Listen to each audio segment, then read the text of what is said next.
I'd perhaps say that there are very few supplement companies that do that. It's probably more manufacturers. I think most supplement companies have the very best of intentions and want to bring the best products, because the best product, of course, brings the best consumer rebuy. I say generally. Obviously, there will be exceptions, and most brands, I guess, if they get quoted on a product by 4 or 5 different manufacturing facilities, will go with the one that is the cheapest, given that everyone has to follow the same traceability routes and the same paperwork routes to ensure that the products meet the standards required. However, these manufacturers will very often be ordering ingredients from the internet, from places like China, and if they're offered 3 or 4 different grades of product, it would be normal practice to buy the lowest one that comes with the paperwork that makes it appropriate, because margins. We try to do something called free onboarding, and not to get into too much industry waffle, but we try to source our own raws wherever possible, so we can control the quality of those, and we also try and ensure that we get a decent number of batches of raw ingredients tested to make sure they meet those standards.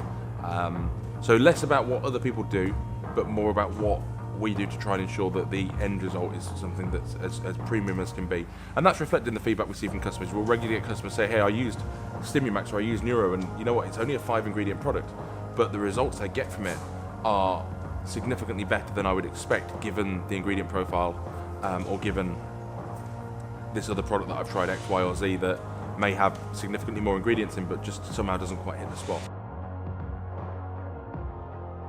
There's a lot of products that we've done that didn't really exist in the market before we did them, and are now commonplace.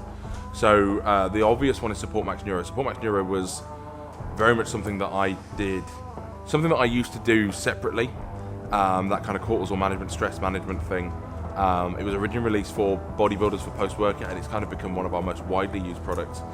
But we created a segment in the market when we brought that product out. There are lots of other products in that segment now. Some of them are very, very good, but we very much did that first.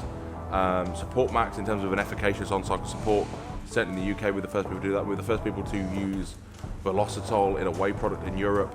We were the first people to make a product designed specifically for back pumps and people getting cramps on Clen.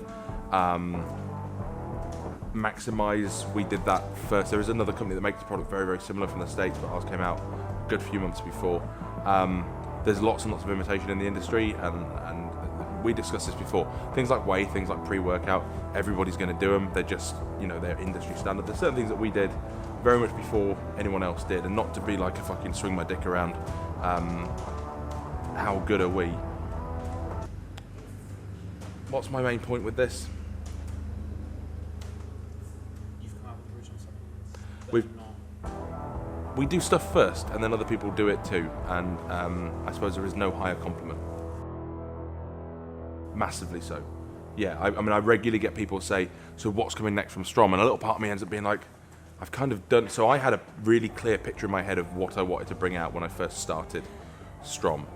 And I've kind of ticked all the boxes of the stuff that I felt back when I was competing would have been useful.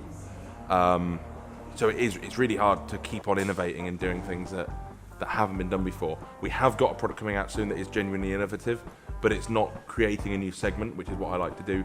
It's an evolution of an idea that some of the brands are already doing. But it is quite different to anything else that's out there. If there's a product in the market that exists that does its job really well, I'll just sell that fucking product. The best example I can give you is cream of rice. Cardiff Sports cream of rice is really, really good. I know where it's manufactured, I know where the raws are sourced, I know that the quality is really good. If I were to bring a product out in that field, it would look exactly like that. So I just sell Cardiff Sports one. Fat burners again. Fever 40 from HR Labs. If I were to make a fat burner, it would probably be something along the lines of that. It's a really good product. I just sell that product. Because what am I adding to the brand and to the industry if I just bring out the same product, but with a few things changed around?